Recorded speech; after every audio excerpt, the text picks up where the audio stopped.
Good afternoon, good morning, good evening, everybody. It is Monday, May 26th. Happy Memorial Day. You know what that means. It's time for the High Risk Wrestling Recap. I am your host, Jeremy Pierce. Check out the socials, Charismatic Creations on Facebook and YouTube, Charismatic_Creations52 on Instagram, and of course, the 215 on Twitter. Let's get into the news. I think I covered it last week, but I'm not sure. All Out will not be going down in Chicago. It will actually be going down in Toronto at the Scotia Bank Arena. Last time they were in Toronto, they had a great show. Did a really good gate. This is solid. All Out has usually been in Chicago, but they moved it out for the better hope when they start to move it around. NXT, well, WWE was trying to do like a little mini residency in Tampa with, there was a Smackdown, I forget what pay-per-view was to be going down that weekend, but NXT got the short end of the stick, and they pulled the show, they pulled the taping, because, well, they weren't selling any tickets, and they'll be having that episode in the Performance Center. Mina Shirakawa officially got the All Elite banner. She is part of the AEW roster. This was a long time coming. We knew it was going to happen. The AEW women's division is absolutely stacked. We have kind of an update on Scorpio Sky. He's frustrated with not being used at the moment. He isn't injured. Tony Khan said, we're looking to work him back into some things. We'll see what happens here. He might be a little bit in the doghouse for an interview he did maybe a year ago, just voicing his frustrations, but also trying not to go out of his way to hurt the company. WrestleMania 42, I was planning to go to it next year, will not be going down in New Orleans. It will apparently be taking place in Vegas again with that amazing crowd. Looks like Vegas might become the WWE's new home turf on the West Coast, and this is what happens when you merge with the company that owns UFC. As we all know, UFC is heavy in in Las Vegas, and New Orleans, instead of WrestleMania, they will be getting Money in the Bank, taking place Saturday, August 29th. And this is weird because it's taking place after SummerSlam. That just doesn't feel right. But the WWE really doesn't care about their fans. Ace Austin is no longer part of TNA. The longtime tag team partner of Chris Bay is a free agent. They tried to negotiate a new deal, but he declined. They couldn't really reach an agreement. So we shall see what happens with him. I kind of expect him to go back to TNA at some point. WWE has been integrating AAA into their operations as the deal moves forward to completion. It's pretty much a done deal, but we've already started getting matches announced for Worlds Collide. I'm expecting Alberto El Patron to lose their World Championship, and we'll see how things progress from there. Another thing coming out of this, the AEW channel are now banned from working AAA, and that makes sense. AAA is with WWE, but AEW has CMLL, which has been a great partner for them. The CMLL is still the top Mexican promotion in all of Mexico. It sounds like Goldberg's retirement match will be taking place in the WWE, probably against Gunther, will be going down the same day as All In. Let that sink in. It's probably going to go down in Atlanta at a Saturday Night's Main Event. That's what they came up with Goldberg. So he has to have his match on a glorified house show and not a pay-per-view, not even like the main events of a pay-per-view. WWE doesn't care. Tuco Scorpio's assault trial has been delayed until November after an alleged stabbing incident. This occurred back in 2024 on June 15th after following a violent confrontation. So we'll see what happens with him. He's a former WCW and ECW star. TNA held an internal meeting about backstage memos getting leaked, and then this memo got leaked. I don't know what's going on with TNA, but it seems like this is a really kind of a big thing. It has to deal with their partnership with the WWE. And like we said with Goldberg, Looks like the next Saturday night's main event will be going down on Saturday, July 12th, opposite this all in. Look, Saturday night main events, they suck. They absolutely suck. We'll dive into that a little bit later. On the injury side of things, Chelsea Green has a broken nose coming out of Saturday night's main event, taking at 619 from Zelina Vega. Zoe Stark went for her patented springboard dropkick and landed crazy wrong. You heard her scream. She's injured. She's going to be out. We don't know what the injury is. It's something to do with her knee, but she's going to be out for a good minute. Anthony Henry and JD Drake are 100% clear to return. They both have been out. This solid tag team have both been out with injuries. Drew McIntyre will be out for the foreseeable future. He has been working hurt. He couldn't even turn his head to the left, and he's going to take some time off. He has earned it, and it's been a lot of injuries. We even think Tessa Blanchard may be injured. We haven't got super confirmation on that. We'll come back to you that with next week's injury report, but that is the news, and we should be right back with the week in review.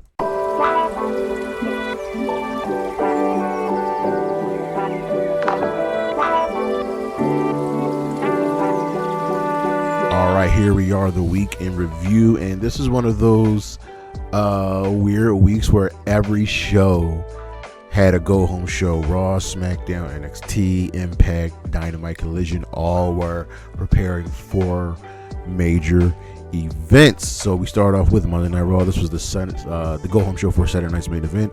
We open up with Logan Paul bragging about facts and how he's this and that and he's better than Jay. And then Gunther comes out and pretty much sets Logan Paul straight and puts the fear of God in him. Like, you believe you can beat Jay, and Jay beat me, which means you believe you can beat me. Let that sink in. Gunther just left, and Jay super kicked Logan. All right, let's see what we got going here. Roxanne Perez is officially a part of Monday Night Raw. Paul Heyman tells Jay what the facts are, and that Braun is not here to beat him. He's here to hurt him. JD McDonough and Finn Balor defeated AJ Styles and Penta after El Grande Americano head-butted Penta. Becky Lynch threatens Io Sky. This was all done backstage. Seth Rollins warns Logan Paul that he'll be waiting for whoever's the world champion. Roxanne Perez defeated Natalya and Becky Lynch to qualify for the Money in the Bank. Ladder match, Lara Valkyria pulled Becky out of the match, so their feud is clearly, obviously, not done. Sammy tells Jay that he'll take care of Seth and Braun at Saturday night's main event. Sheamus defeated Grayson Waller. Seth Rollins also warns Gunther that he's coming for the World Championship, and thank you for keeping it warm for me when you were champion. Rhea Ripley defeated Zoe Stark and Kairi Sane to qualify for the Money in the Bank ladder match. Zoe got injured in this match, so it became a one-on-one match. And this was Kairi Sane's return. Looks like she's no longer part of Damage Control. Looks like Damage Control aren't even a thing. So Kairi's back to her Pirate Princess gimmick. Rusev will redeem Tozawa next week. Finn Balor introduces Roxanne Perez to the crew and says she's there to have Liv's and Raquel's back. Dom's like, I don't think Liv was gonna like this, but Roxanne came bearing gifts, some nuggets for Dom and some apples for Carlito. In the main event, Jey Uso versus Braun Breaker ended in DQ after Seth Rollins attacked. Sammy and CM Punk made the save, and then Logan dropped Jey Uso while the other four guys fought to the back. Then we move over to Dynamite. This was the go-home show for Double or Nothing. This show gets a fist. We open up with Hangman and Ospreay doing an amazingly beautiful off-the-cuff promo of why they need to win at Double or Nothing, why they need to go to All In to become champion, redemption versus ascension, the story, doing this for your family. It was so good. And Ospreay talked to Tony Khan. He got the match to be the main event. They share a beer with each other and show respect to each other.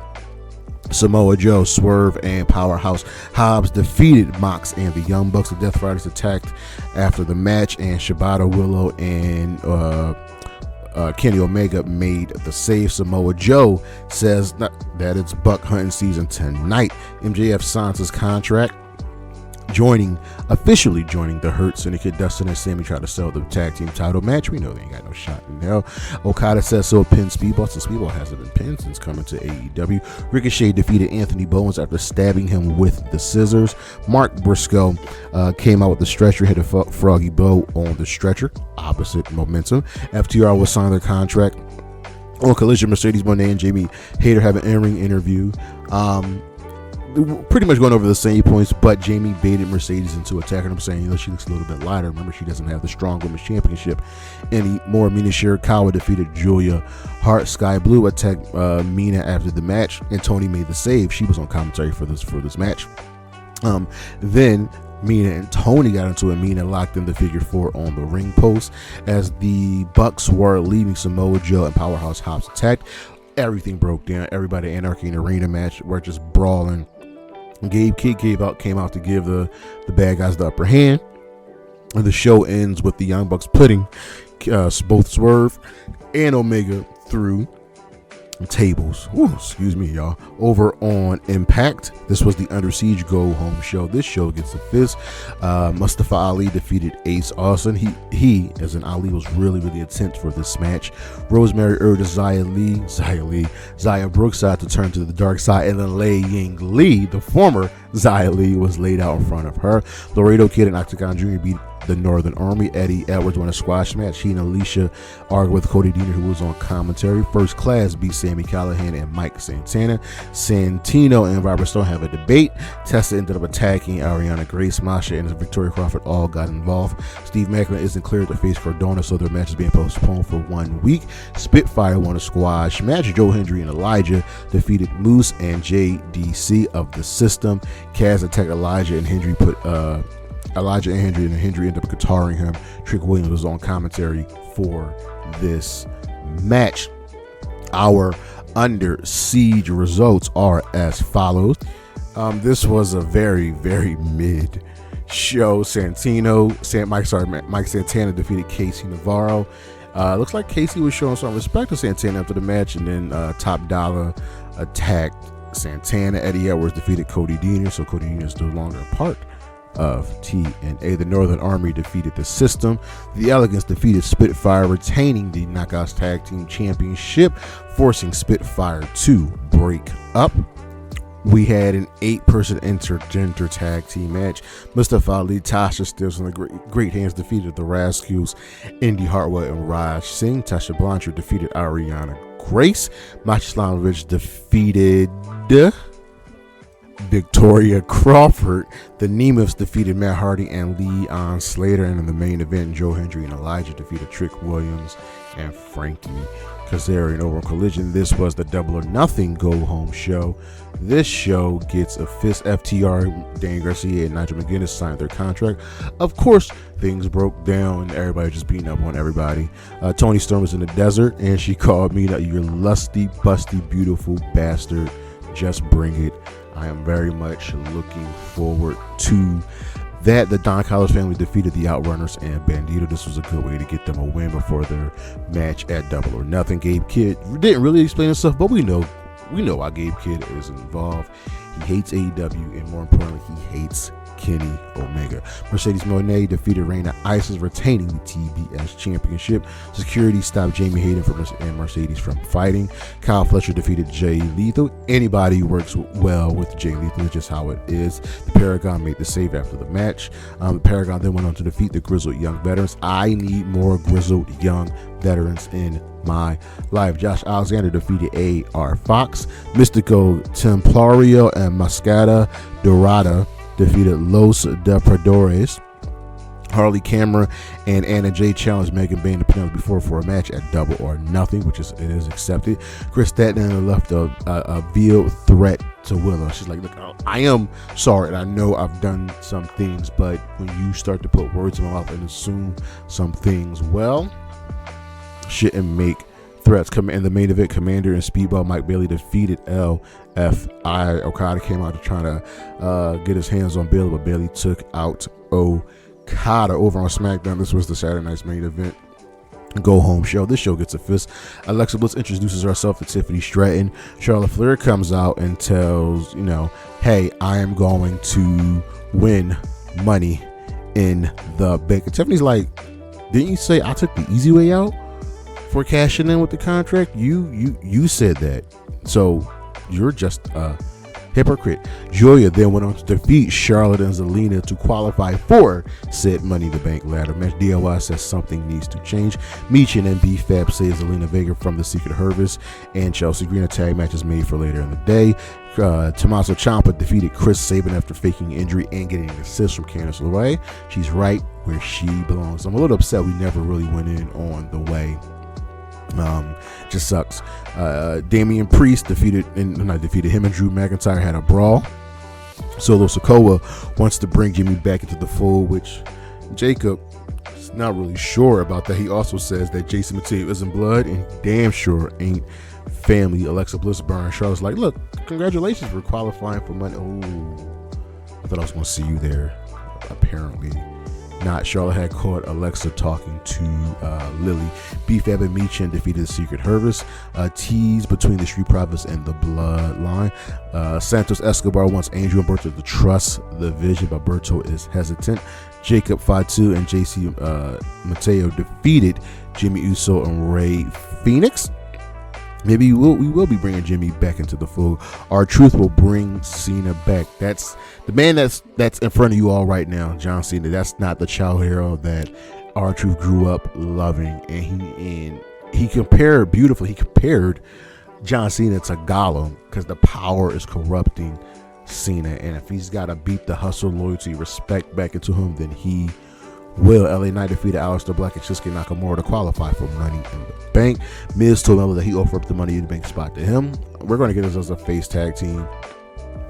Whatever. Jacob Fatu is in the last Money in the Bank qualifier match next week, much to the grin of Solo Sikoa, who's not happy about that. In the main event, Fraxiom versus the Street Profits for the Tag Team Championships ended in a DQ after the Wyatt's 6 return and takes out everyone. It was Bray Wyatt's birthday. Hopefully they have something planned for them. Saturday night's main event results on this absolute trash show.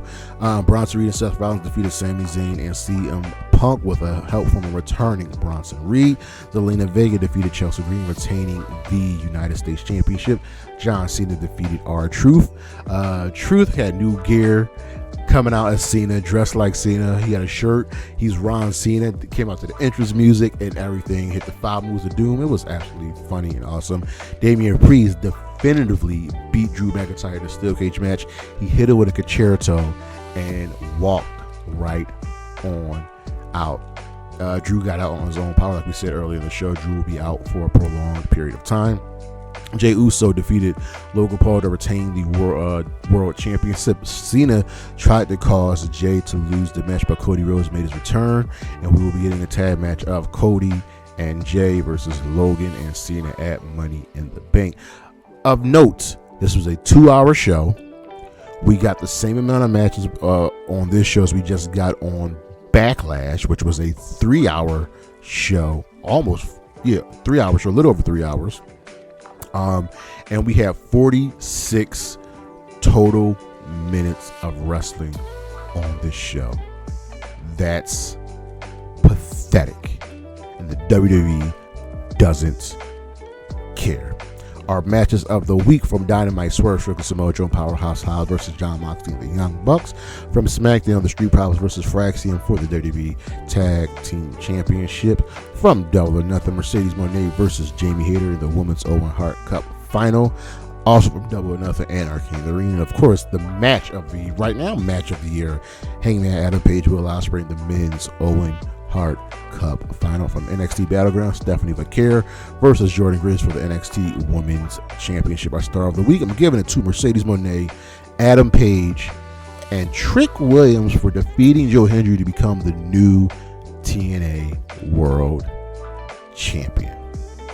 There it is. But that's our show, ladies and gentlemen. Thank you for listening. Thank you for watching. Check out the socials, Charismatic Creations on Facebook and YouTube, Charismatic_Creations 52 on Instagram, and of course the 215 on Twitter. I'll see you when I see you. Peace.